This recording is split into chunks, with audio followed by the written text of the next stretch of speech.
वचन में से मनन करेंगे। हम लोग कनान देश की यात्रा में आएंगे और कुछ दिन चलेगा, शायद फिर खत्म भी हो जाए हमारे कनान का यात्रा। और एक एक पड़ाव को हम लोग देख रहे थे और एक और पड़ाव को आज हम लोग जरा देखेंगे और हम लोग पढ़ेंगे जरा गिनती की किताब, उसका 33 अध्याय, उसका 32 पद को जरा पढ़ने में कोई मदद करे। और यकानियों के बीच से कुछ करके होई गिदगाद में डेरा किया। होई गिदगाद में डेरा किया। होर हगिदगाद है ना, होर हगिदगाद, अजीब अजीब नाम है, हमारे लिए नया दूसरी भाषा है वो। यकानियों लिखा हिंदी में, लेकिन उसका असली नाम जो है वो बेने जकान है। हमने देखा था बेने जकान का अर्थ क्या था, है टेढ़ा मेढ़ा करना। बेने बेन अर्थात संतान, जकान किसी चीज को तोड़ना मरोड़ना, है ना। तो किसी चीज को तोड़ने मरोड़ने वालों की संतान, गलत शिक्षाओं की संतान, परमेश्वर के सीधा सरल स्पष्ट वचन को कई लोगों ने क्या किया है, जोड़ दिया, तोड़ दिया, मरोड़ दिया। यीशु ने डूब का बपतिस्मा लिया, कई लोगों ने दूसरे तरीके से बपतिस्मा देना चालू कर दिया अपनी मन की इच्छा से, और गलत शिक्षाओं में वो लेके जा रहे हैं। रविवार को नहीं होनी चाहिए, शनिवार को आराधना होनी चाहिए, क्योंकि शनिवार का दिन पवित्र था। अरे शनिवार का दिन यहूदियों के लिए पवित्र था, हैं? फिर खतना कराओ जाके, हैं?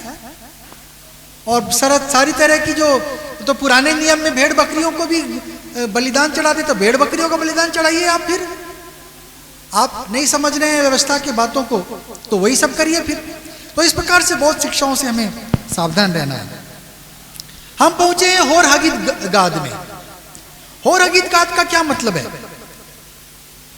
अगर हम देखेंगे तो होर या खोर जो शब्द आता है इब्रानी में, जिसका अर्थ है कि कोई छेद, किसी प्रकार की गुफा, कोई गड्ढा जैसा चीज, कोई गुफा, कोई छेद हो, खोर होर जो भी है। हगिदगाद जो है उसका अर्थ हो जाता है गिदगाद की गुफा, गिदगाद की गुफा, गिदगाद का छेद जिसको हम कह सकते हैं, है ना। और अगर हम पढ़ेंगे व्यवस्था विवरण उसका 10 अध्याय, उसका 6 और 7 पद, व्यवस्था विवरण 10 अध्याय 6 और 7। तब इस्राएली याकानियों के कुओं से, यकानी से निकलकर इस्राएली लोग कूच करके मोसेरा तक आए। वहां हारून मर गया और उसको वही मिट्टी दी गई। और उसका पुत्र एलियाजर उसके स्थान पर याजक का काम करने लगा। वे वहां से कूच करके गुदगोदा को और गुदगोदा से योताबाता को चले। इस देश में गुदगोदा को चले। अब यहां पर एक दूसरा नाम आ गया है, वहां पर होर हगिदगाद था, यहां आ गया गुदगोदा। अर्थात होर हगिदगाद और गुदगोदा दोनों ही एक ही नाम है। ये कहानियों से कूच करके उस जगह में आए। तो यहां पर हम देख रहे हैं कि एक जगह का दो नाम का हम अंतर देख रहे हैं, है ना। एक जगह में हम देखते हैं होर हगिदगाद है, और यहां व्यवस्था विवरण में जिक्र है किसका, गुदगोदा का, ठीक है। और गुदगोदा का अर्थ क्या है, इसका अर्थ होता है छांटने की जगह, स्लैशिंग प्लेस, जिसका अर्थ होता है कुछ काटने से जुड़ा हुआ है, कुछ काटने पीटने से जुड़ा हुआ है ना। कटनी का जगह, छटनी का जगह, इसका अर्थ बन रहा है। मेरा मन तुरंत गया यूहन्ना उसका 15 अध्याय, उसका 2 पद, है ना। यूहन्ना 15 अध्याय उसका 2 पद में क्या लिखा है, जो डाली मुझ में है और जो नहीं डाली फलती, मुझ में बनी है और नहीं फलती उसे वह काट डालता है। जो नहीं फलती उसे काट डालता है, और जो फलती है उसे वो छांटता है ताकि जो और फलती है उसे वो छांटता है, ताकि और फले, ताकि और फले। प्रभु दोनों लोगों को, एक है लिखा है काटना, एक लिखा है छांटना। और प्रभु क्या करता है, जो नहीं फल रही है, जिससे प्रभु को आशा टूट गया है, प्रभु का मानना है कि ये ऐसे और कुछ उम्मीद नहीं है। बहुत लोगों से प्रभु का उम्मीद टूट गया। शाऊल से प्रभु का उम्मीद टूट गया था। कौन सा शाऊल? पुराने नियम वाला शाऊल। प्रभु ने उसे राजा मानने से क्या कर दिया? तिरस्कार कर दिया। बोला इससे कोई उम्मीद नहीं कर, जो बोलता है उसका उल्टा करता है, ये मेरा अनुसरण नहीं कर पाएगा, ये अपना दिमाग ज्यादा लगाता है, मुझ पर पूरी रीति से भरोसा नहीं कर पाता है, ये मेरे योग्य नहीं है। प्रभु हार गया उससे। कुछ लोगों को प्रभु क्या करता है? काट देता है। कुछ लोगों से प्रभु निराश हो जाता है, उनको प्रभु छोड़ देता है, उनसे प्रभु हार जाता है और उसको क्या कर देता है? पूरा पूरी जड़ से काट देता है। जा, तुम्हारा आप कुछ नहीं है, तुम शैतान के हवाले हो, तुम उसके पास चले जाओ, तुम्हारे लिए मेरे पास कुछ नहीं है। प्रभु उसको क्या कर देता है? पूरा जड़ से मिटा देता है।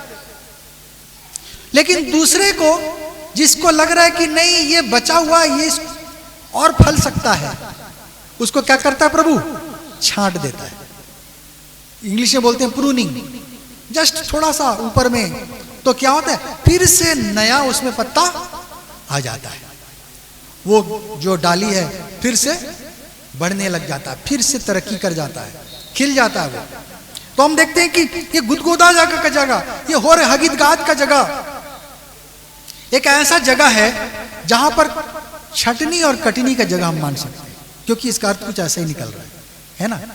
और यहां पर प्रभु क्या करता है? इस कनान की यात्रा में लोगों को काटता और छांटता है कि कौन आ तो गए हैं प्रभु के पीछे। यीशु के कितने चेले थे टोटल? 70 चेले थे, लेकिन अंत में कितने बाकी रह गए? 12 ही रह गए, है ना। प्रभु ने कहा बुलाए हुए तो बहुत हैं, चुने हुए क्या हैं? थोड़े ही हैं। आधे रास्ते में बहुत लोग प्रभु के साथ को छोड़ देंगे, आप देखने पाएंगे। मैंने तो देखा है अपने जीवन में, बहुतों को मैंने देखा प्रभु का दामन पकड़ा, बड़ा जोर से, बड़ा उत्साहित थे, चल रहे थे, दौड़ रहे थे, बढ़ रहे थे प्रभु के साथ में। फिर एक समय आया, प्रभु का साथ छोड़ दिया है, कहीं और चले गए। कहीं और मतलब दूसरी कलीसिया में नहीं। अगर दूसरी कलीसिया में भी बने हैं प्रभु के साथ अच्छी बात है, लेकिन ऐसा नहीं। वो क्या हो गए? विश्वास को ही मुकर गए, वापस चले गए, बोले नहीं क्या कुछ नहीं है ये सब, वापस चले गए। उनका विश्वास मर गया। प्रभु में जो भी उनकी थी इच्छा, वो क्या हो गई? खत्म हो गई। इसलिए हम देखते हैं कि ये होर हगिदगाद या गुदगोदा का जो भी जगह है, वहां आपके विषय में हम देखेंगे प्रभु की क्या इच्छा है। अगर हमने पिछले दफा एक पढ़ा था प्रकाशित वाक्य 3 अध्याय उसका 10 पद, प्रकाशित वाक्य 3 अध्याय उसका 10 पद। हाँ, तूने मेरे धीरज के वचन को थामा है, हाँ, इसलिए मैं भी तुझे परीक्षा के उस समय बचा रखूंगा, हाँ, जो पृथ्वी पर रहने वालों के परखने के लिए, पृथ्वी पर रहने वालों के परखने के लिए सारे संसार पर आने वाला है। आने वाला है। इससे क्या हम समझ पा रहे हैं? प्रभु जो है वो परखने वाला परमेश्वर है।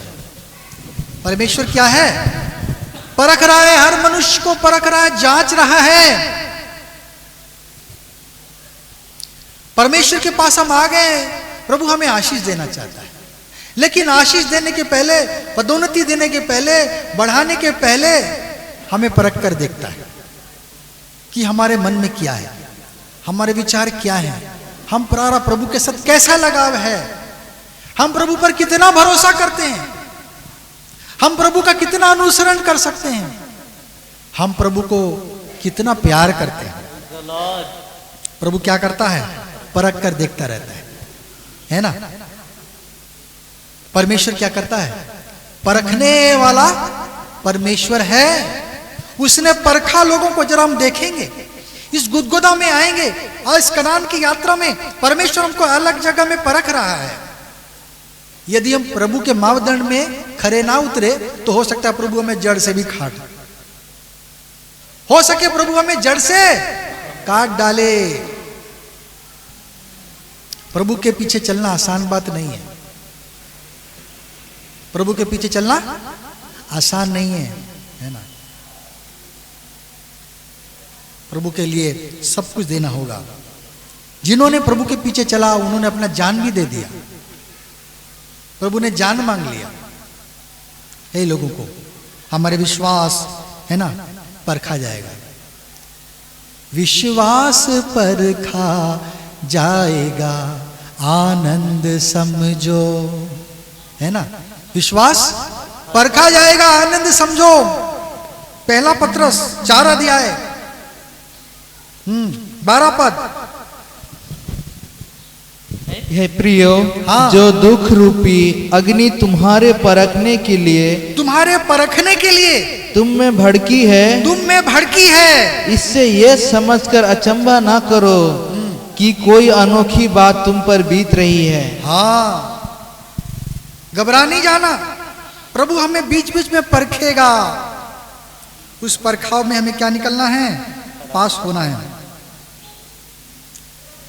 आप बच्चों को भेजते हैं स्कूल, कोई भी आप डिग्री लेना चाहते हैं, क्या होती है?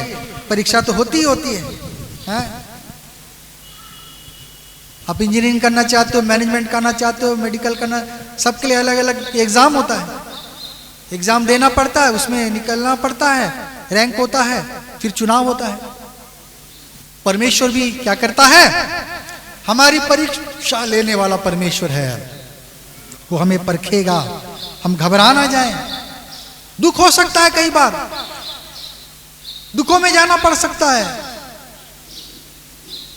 पर हमारे विश्वास की परीक्षा होगी कि हम प्रभु में कितने बलवंत हैं, कितने मजबूत हैं, है ना। अगर हम पढ़ेंगे 1 कुरिन्थी की किताब 3 अध्याय उसका 13वां पद। 1 कुरिन्थी 3 अध्याय 13 पद। तो हर एक काम का प्रकट हो जाएगा, हर एक का काम प्रकट हो जाएगा, क्योंकि वो दिन उसे बताएगा, इसलिए कि आग के साथ प्रकट होगा। और वो आग हर एक का काम परखेगी, हर एक का काम को वो परखेगी कि कैसा है, कि हमने कैसा काम किया। हम प्रभु के पास आ जाएंगे, प्रभु ग्रहण कर लेगा, ऐसा नहीं है। कैन भी प्रभु के पास गया, हाबिल भी प्रभु के पास गया, अपना अपना भेंट लेकर, सब कुछ लेकर। कैन की भेंट ग्रहण नहीं हुई। हम प्रभु के पास चले जाएंगे। अब मत सोचना हाँ तो प्रभु तो आया जैसा है ना, गाना गाते हैं, जैसा भी हूं मुझको ग्रहण कर प्रभु, जैसा भी प्रभु ग्रहण कर लेगा। इतना आसान भी नहीं है। हमें अपने आप को बेहतर से बेहतर बनाने के लिए प्रयत्न करना है। हमें अपने आप से कोशिश करना है कि हम अपने आप को ले जाएं प्रभु के पास। कुछ चीजों के लिए हमें प्रयत्न करना पड़ता है ना, कोशिश करनी पड़ती है, कष्ट करना पड़ता है, तब जाके वो होता है, नहीं तो नहीं होता। अभी गुब्बारे में भी हवा भरना है तो आसानी से हो जाता है क्या? जोर जोर से फूक फूक के उसको हमें भरना पड़ता है, तब जाके ये गुब्बारा फूला है ना। आसानी से नहीं फूला वो। हमें भी क्या करना पड़ेगा? प्रभु बोल रहे आग से परखेगा हर एक के काम को एक दिन, कि उसने क्या काम किया है। प्रभु पूछेगा, हिसाब लेगा। मैंने तुझे जीवन दिया, भेजा, क्या किया तुमने? अगर हम पढ़ेंगे जकरिया नबी की किताब 13 अध्याय 9 पद, बहुत सारे हैं, मैं जरा कुछ दिखा देता हूं। हाँ, जकरिया 13 का 9 पद। उस तिहाई को मैं आग में डालकर ऐसा निर्मल करूंगा, मैं आग में डालकर निर्मल करूंगा, जैसा रूपा निर्मल किया जाता है, जैसे रूपा को किया जाता है, सोना को किया जाता है। हाँ, और ऐसा जांचूंगा जैसा सोना जांचा जाता है। हाँ, और कुछ? वे मुझसे प्रार्थना किया करेंगे, हाँ, और मैं उनकी सुनूंगा। मैं उनके विषय में कहूंगा, ये मेरी प्रजा है, और वे मेरे विषय में कहेंगे, यहोवा हमारा परमेश्वर है। हमारा परमेश्वर है, ये मेरी प्रजा है। प्रभु हमें परखेगा। सबको नहीं लिखा है कि तिहाई को जो इस योग्य ठहरेंगे प्रभु ने परखेगा, वचन कहता है। है ना। सब चीज को परखी जाती है, सोना है, रूपा है, सबको गढ़ने के पहले, कुछ बनाने के पहले उसको क्या किया जाता है, पिघाला जाता है। प्रभु भी जब हमें कष्ट करता है हमारे जीवन को, वो भी बनाना चाहता है, सही बनाना चाहता है। वो हमें डराना नहीं चाहता, वो हमें निराश नहीं करना जानता है, पर हमें क्या करना चाहता है, और बढ़ाना चाहता है। और यहां पर क्या आया है, निर्मल करना चाहता है। हालेलुया। यूहन्ना में देखा क्या करना चाहता है, ताकि वो और फले। प्रभु हमें फलवंत होता देखना चाहता है। यहां पर जकरिया देखे निर्मल करना चाहता है, इसलिए वो क्या करना चाहता है, हमें परखता है। प्रभु इसलिए परखता है कि हमें और बलवंत करे। जब हम परखाव से निकल कर आए तो हम अपने आप को क्या पाएंगे, और बलवान पाएंगे कि अब मैं क्या हूं, बलवान हो गया हूं, है ना। प्रभु में क्या कर रहा था, मैं बलवान हो गया हूं। एक इंसान अपने आप को काबिल बनाता है ना। वो जो पहलवान लोग होते थे, गामा पहलवान और ये, वो क्या करते थे, रोज हजारों दंड बैठक मारते थे, रोज हजारों दंड बैठक करते थे। एक ही दिन में कर लिया क्या, नहीं, पहले 10-20 किया होगा, फिर 20-50 किया होगा, फिर 100 किया होगा, 200 किया होगा, करते करते दिन आया अब हजारों बैठक कर पा रहे। कैसे करके, अभ्यास कर करके। हालेलुया। अभ्यास कर करके वो उस मुकाम तक पहुंच गए। हमको भी प्रभु अभ्यास कराकर क्या करना चाहता है, एक ऊंचे मुकाम पर पहुंचाना चाहता है। इसलिए हमें क्या करता है, वो परीक्षा करता है। परीक्षा किस लिए आती है, पदोन्नति के लिए भी आती है। प्रभु पदोन्नति करता है, क्लास 1 में थे, पास हो गए, परीक्षा में क्लास 2 चले गए, मैट्रिक में थे, अब कॉलेज में चले गए, हमारी पदोन्नति हो जाती है परीक्षा के बाद। हम दानियल के विषय में देख सकते हैं, उसका 11 पढ़े 5 अध्याय उसका 27 पद। दानियल 5 अध्याय 27 पद। तकेल अर्थात तू मानो तराजू में तोला गया। तकेल मतलब तू तराजू में तोला गया है और हल्का पाया गया है। हल्का पाया गया है। राजा दारा के लिए परमेश्वर का वचन आया, तकेल मने मने तकेल ऊपर सीन। तकेल का अर्थ क्या कहते हैं, दानियल समझा रहा था राजा को। बोला, राजा परमेश्वर तुझसे बात कह रहा है, परमेश्वर तुझे कुछ बोलना चाह रहा है कि मैं तौलने वाला परमेश्वर हूं, नापने वाला परमेश्वर हूं। तेरा पिताजी को भी तूने देखा, वो कैसे घमंड किया। 7 साल मैंने उसे क्या कर दिया, पागल बना दिया। उसको भी देखकर तू नहीं सीखा। तूने परमेश्वर के भवन के पवित्र पात्रों को लाकर उसके साथ में अय्याशी किया, उसको अपवित्र किया, उसमें दाखमधु डालकर पिया तूने। तेरा जीवन श्रापित है, तू दंड पाए बिना नहीं रहेगा। और वचन कहता है कि जिस रात को दानियल ने उसको भेद बताया, उसी रात को उसको मार दिया गया, उसी रात को उसे मार दिया गया। और वो बहुत सारे उपहार दे रहा था। दानियल को सोचा मैं भेंट दूंगा, सोना दूंगा, गहना दूंगा, माला दूंगा। दानियल को प्रभु ने बोला मत लेना इससे कुछ। दानियल ने बोला जो भेंट तू रख देना चाहता तू अपने पास रख, मुझको नहीं चाहिए, लेकिन परमेश्वर का वचन तू सुन। हालेलुया। परमेश्वर ने तुझे नापा है, तौला है, तू तराजू में हल्का पाया गया है। परमेश्वर नापने और तौलने वाला परमेश्वर है, सारा हिसाब बराबर करेगा। प्रभु आपके एक एक आंसुओं को हिसाब रखा है, आपके एक एक आंसू का भी प्रभु क्या कर रहा है, हिसाब रख रहा है। हालेलुया। प्रभु एकदम सिद्ध परमेश्वर है। अगर हम पढ़ेंगे यिर्मयाह 17 अध्याय उसका 10 पद, यिर्मयाह 17 अध्याय उसका 10 पद। मैं यहोवा मन की खोजता, मैं यहोवा मन की खोजता हूँ और हृदय को जांचता हूँ, हृदय को जांचता हूँ, ताकि प्रत्येक जन को उसकी चाल चलन के अनुसार अर्थात उसके कामों का फल दूं। हर एक व्यक्ति को उसके चाल चलन के अनुसार प्रभु क्या देगा, प्रतिफल देगा। इसलिए वो हमारे मनों को जांचता है। प्रभु ने मन को बनाया। हमको लगता मेरा मन में जो भी विचार आ रहा कोई नहीं जानता, मेरे मन में मैं कुछ भी सोचूं कोई भी इसको नहीं सुन पा रहा है, लेकिन प्रभु सब सुन रहे हैं। हम ऐसे कर रहा है वो फलाना भाई ऐसे, फलाना बहन ऐसा सोच रही है मन में, हैं खूब दौड़ रही है प्रभु के लिए, खूब दौड़ रहा है भाई मन में, देखो इसको कैसा है ये। प्रभु के पास सब खबर पहुंच जा रहा है। हालेलुया। प्रभु से कुछ छुपा हुआ नहीं है। प्रभु मनों के जांचना वाला परमेश्वर है। हमारे मन के भेद खुल जाएंगे परमेश्वर के। सुंदर गीत है ना कि खुल जाएंगी किताबें जब भी हिसाब होगा, इंसाफ का तराजू यीशु के हाथ होगा। दुनिया में पैसा खिला के मर्डर करके अब जो भी अन्याय को अन्याय में बदल दे रहे हो, अन्याय को न्याय में बदल दे रहे हो, लेकिन परमेश्वर को आप घूस नहीं दे पाओगे। यीशु को घूस नहीं दे पाओगे, वो घूस नहीं लेता है।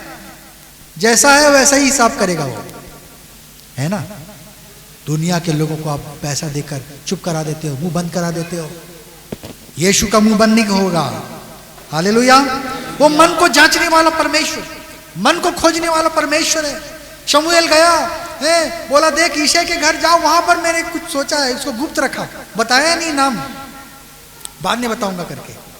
तो यहां पर बेचारा शमूएल क्या करा, मन में अपना सोच रहा है ये लंबा चौड़ा ऊंचा कद का दिख रहा है, ये राजा बनेगा। दूसरा आ रहा है, उसको बोल रहा है ये राजा बनेगा। प्रभु ने शमूएल को डांट दिया, बोला शमूएल क्या तू सोच रहा है? पहला शमूएल 16 का 7 लिख लें, पढ़ना चाहते तो पढ़िएगा। पहला शमूएल 16 का 7 कि मैं परमेश्वर ऊपर की डिलडोल को नहीं देखता हूं, मैं किसको जांचता हूं? मन को जांचने वाला परमेश्वर। आपके रंग रूप से कोई लेना देना नहीं है परमेश्वर। वो तो प्रभु ने लोगों को ठगने के लिए बना दिया, लोगों को ठगने के लिए बना दिया। हम ऊपरी रंग को देखते हो, कितना सुंदर, कितना अच्छा, कितनी अच्छी बीवी होती, कितना अच्छा पति होता, काश ये मेरा होता। फिर बाद में मालूम चल रहा है डिशुम डिशुम चल रहा है। अरे भैया इतना सुंदर तो ऊपर से दिख रहा था, लेकिन अंदर इसका क्या है? कोयला काला है। जहर भरा हुआ है। ऊपर देख लिया, ओ हाउ हैंडसम, हाउ स्वीट है, आई लव यू कर दिया। बाद में पता चला अंदर में तो प्रेम नहीं है, अंदर में गड़बड़ है ना। और हमारे क्या है, दिल गोरा होना चाहिए। हालेलुया। दिल में प्रेम होना चाहिए, मन में सफाई होनी चाहिए। परमेश्वर मन को जांच रहा है हमारे। हम लोगों को बुद्धू बना सकते हैं, मूर्ख बना सकते हैं, परमेश्वर को हम नहीं बना सकते हैं। भजन संहिता 11 अध्याय 4 पद पढ़े जरा। हाँ। कुछ उदाहरण को देखेंगे प्रभु कैसे जांच रहा था। परमेश्वर अपने पवित्र भवन में है। हाँ। परमेश्वर का सिंहासन स्वर्ग में है। हाँ। उसकी आंखें मनुष्य की संतान को नित्य देखती रहती उसकी है। आंखें मनुष्य की संतान को नित्य देखती रहती हैं, और उसकी पलकें उनको जांचती है। वो उनको जांचती रहती है। कौन बुद्धिमानी से चलता, कौन परमेश्वर को ढूंढता, कौन सच्चाई सीधाई से चलता, कौन मेरा भय मानता, हो इसका बुरा करूंगा तो मेरा भी प्रभु बुरा कर देगा, कौन मुझसे डरता। प्रभु की आंखें क्या कर रही हैं? संसार को जांच रही हैं, परख रही हैं। और प्रभु ने जब देखा, बोला कोई भी धर्मी नहीं, एक भी नहीं। अच्छा नहीं लिखा, नूह के समय में लिखा कि प्रत्येक प्राणी ने अपना चाल चलन क्या कर लिया था? बिगाड़ लिया था। और मनुष्य के मन में जो कुछ होता था बचपन से लेकर सदा बुरा ही होता था। बचपन से लेकर बुढ़ापा पहुंच गया, बुरा ही चल रहा है, बुरा ही चल रहा है, बुरा चल रहा है ना। हमारा जीवन परमेश्वर के सामने उभरा हुआ है। प्रभु बेने जकान में लेके आएगा, गलत शिक्षाओं की जगह। उसके बाद है गुदगुदा या हर और हगिदगाद में लेके आएगा। अर्थात प्रभु हमें क्या करेगा? जांचेगा, परखेगा। या तो परखे, या तो पूरा पूरी काट दे, हमारी आशा नहीं होगी उसकी, या फिर देखेगा कुछ आशा है, इससे बचा है, तो हमें छांट देगा ताकि हम और क्या कर सकें? हम फल सकें। अगर हम पढ़ेंगे उत्पत्ति उसका 22 अध्याय 1 पद, उत्पत्ति 22 अध्याय 1 पद। इन बातों के पश्चात हाँ, ऐसा हुआ कि परमेश्वर ने अब्राहम से यह कहकर उसकी परीक्षा की। परमेश्वर ने अब्राहम की परीक्षा की। हे अब्राहम, हाँ पढ़ो। उसने कहा, देख मैं यहाँ हूँ। हाँ, उसने कहा, अपने पुत्र को अर्थात अपने इकलौते पुत्र इसाक को, जिससे तू प्रेम रखता है, संग लेकर मोरिया देश में चला जा और वहां उसको एक पहाड़ के ऊपर, जो मैं तुझे बताऊंगा, होम बलि करके चढ़ा। बलि करके चढ़ा दे। परमेश्वर ने अब्राहम को भी नहीं छोड़ा, बोला तुझे आशीष दूंगा, सारा परिवार को छोड़ दे। बेचारा सब कुछ छोड़ के निकल गया। अब उसको बोल रहा है, बड़े 100 साल में बच्चा दिया। अब बोल रहा है, प्रभु क्या कर रहा है, इसको छोड़ सकता है क्या, इसको मुझको दे सकता है क्या। हालेलुया। परमेश्वर आसान नहीं है, हमें आशीष देना चाहता है, बढ़ाना चाहता है, पर देखना चाहता है कि क्या हमारा विश्वास उसमें मजबूत है कि नहीं। अब्राहम ने बोला मैं दे दूं। जिस परमेश्वर ने एक दिया, क्या वो उसको पुनर्जीवित ना कर देगा, या मुझको दूसरा संतान नहीं दे देगा। 100 साल में दिया, ये भी तो मिले, अद्भुत बात है। प्रभु अद्भुत कर सकता है। अब्राहम ने बोला, हाँ प्रभु मैं देने के लिए तैयार हूं, है ना। इसहाक को लेके चला गया मोरिया पर्वत है, यरूशलेम में थे। ये जगह जो मोरिया पर्वत है यरूशलेम में है। उसी जगह में मंदिर बना, उसी जगह में सुलेमान का मंदिर बना, उसी जगह में यीशु का क्रूस भी चढ़ा। ये विशेष जगह था। प्रभु ने इसलिए एक जगह का निर्देश दिया था। प्रभु के लिए जगह भी विशेष है, हमने देख चुके हैं।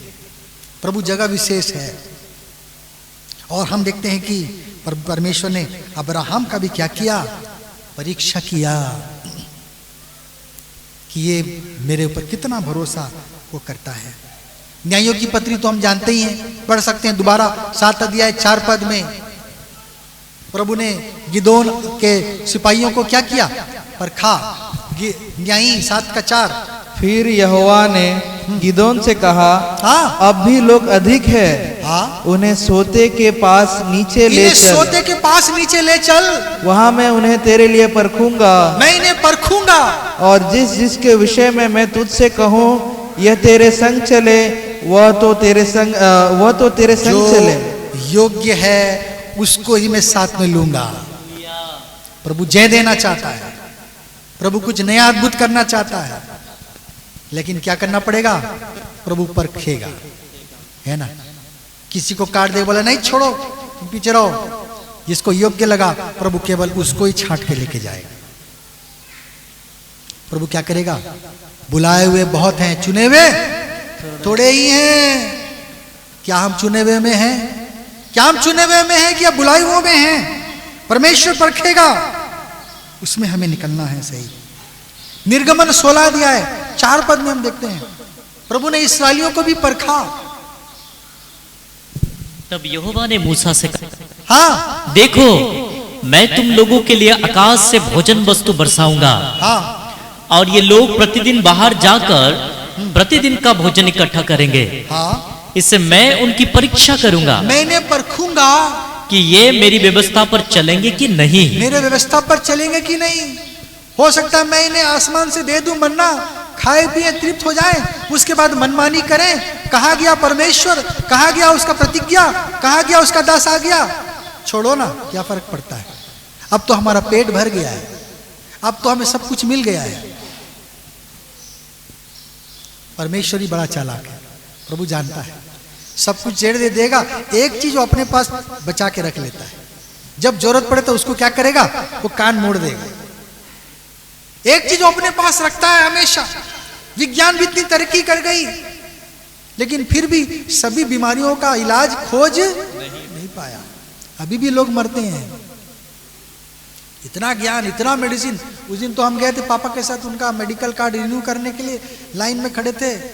हैं लोग 2-2, 3-3 कार्ड दे रहे हैं, और तीनों के लिए अलग अलग ये लेके आए हैं पॉलीप्लास्टिक। हैं एक कार्ड के साथ उसका दवाई अलग, दूसरे का कार्ड के साथ दूसरा दवाई अलग। इतना इतना ये लो ये लो। मैं बोला प्रभु मेरे को इनमें से कोई मत देना। मेरे को इनमें से कुछ मत देना। इतना इतना जैसे हम लोग मसाला सब्जी खाते हैं जो मार्केट से हैं, तरह तरह की दवाइयाँ निकल गई, तरह तरह का ज्ञान प्रभु ने दिया लोगों को, हैं। लोग दवाइयाँ खा रहे हैं। पुराने जमाने में कुछ नहीं था। आज पाप और श्राप का युग है?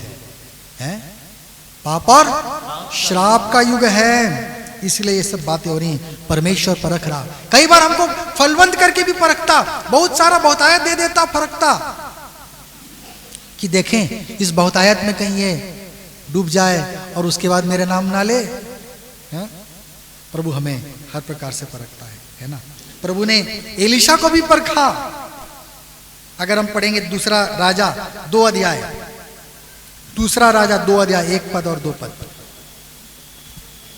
दूसरा राजा 2 का 1 और 2। तब यहोवा एलिया को वमंडर के द्वारा स्वर्ग में उठा लेने को था। तब एलिया और एलीसा दोनों संग संग गिलगाल को चले। दोनों साथ साथ चल रहे थे। एलिया ने एलीसा से कहा, एलिया ने एलीशा से बोला, यहोवा मुझे बेतल तक भेजता है, मुझे बेतेल जाना है, इसलिए तू यहीं ठहरा रह, तू यहाँ रुक जा। एलीशा ने कहा, यहोवा के और तेरे जीवन की शपथ, मैं तुझे नहीं छोड़ने का। मैं तुझे नहीं छोड़ूंगा। प्रभु जानता था, एलीशा के मन को प्रभु देख रहा था। एलीशा को ऐसे नहीं बुला लिया प्रभु ने एलिया को बोलकर। इस्राएल में देखा कौन योग्य है मेरी सेवा करने के लिए। प्रभु ने एलीशा का मन देखा, ये योग्य है, और इसलिए एलिया को बोला, देख राजा होने के लिए फलाना को तुम अभिषेक करना, और मैं तेरे जगह पे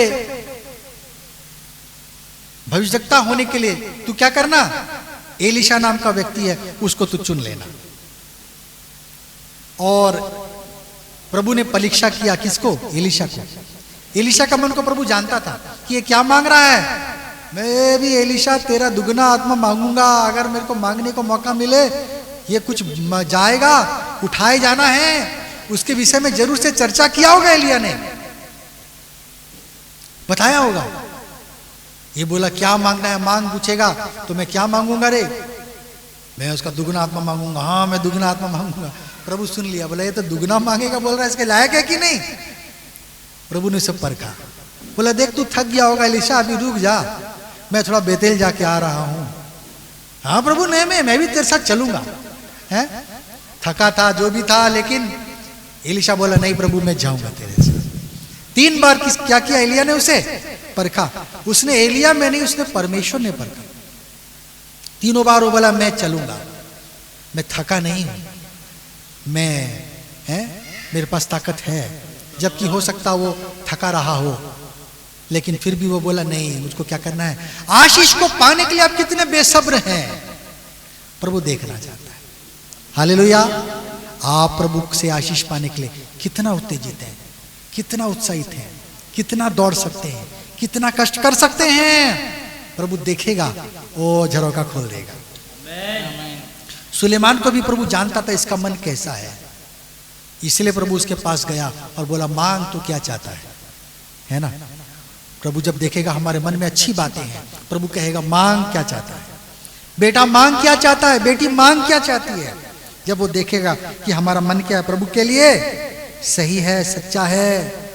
अय्यूब को भी प्रभु ने परखा कष्टों के द्वारा, और उसको क्या पाया, खरा पाया। प्रभु को मालूम था कि ये अय्यूब क्या निकलेगा, खरा निकलेगा। शैतान के हाथों उसको छोड़ दिया।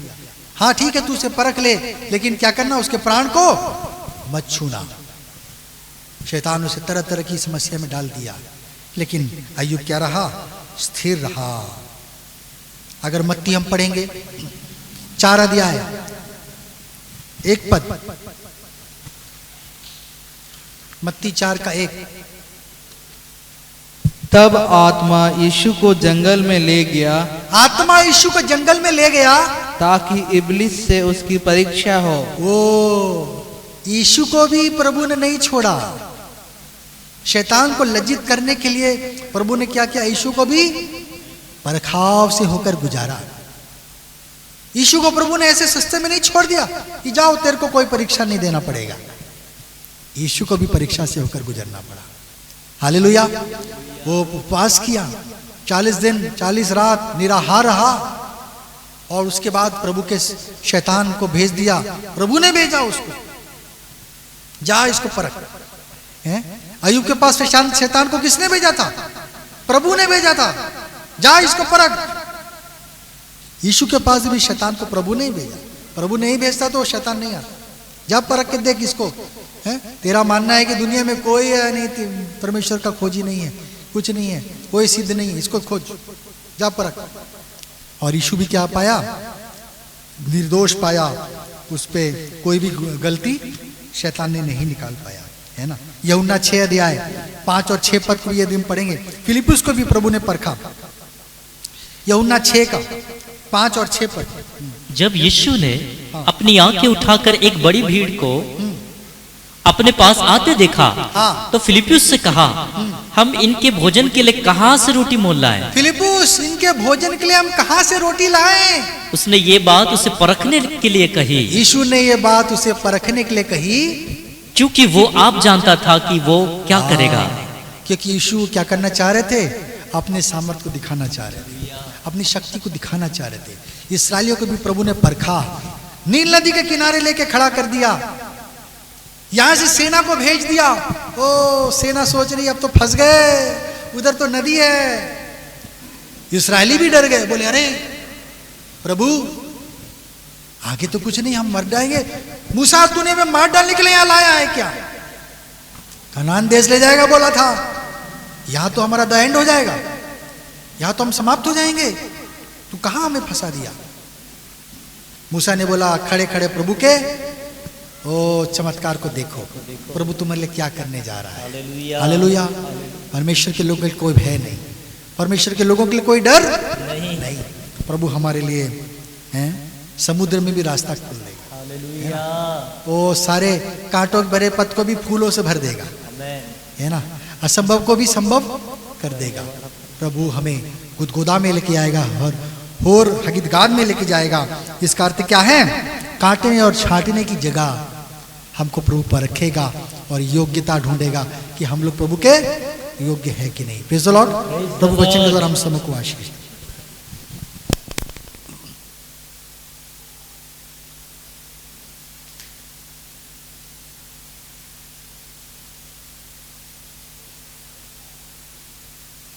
Praise the Lord.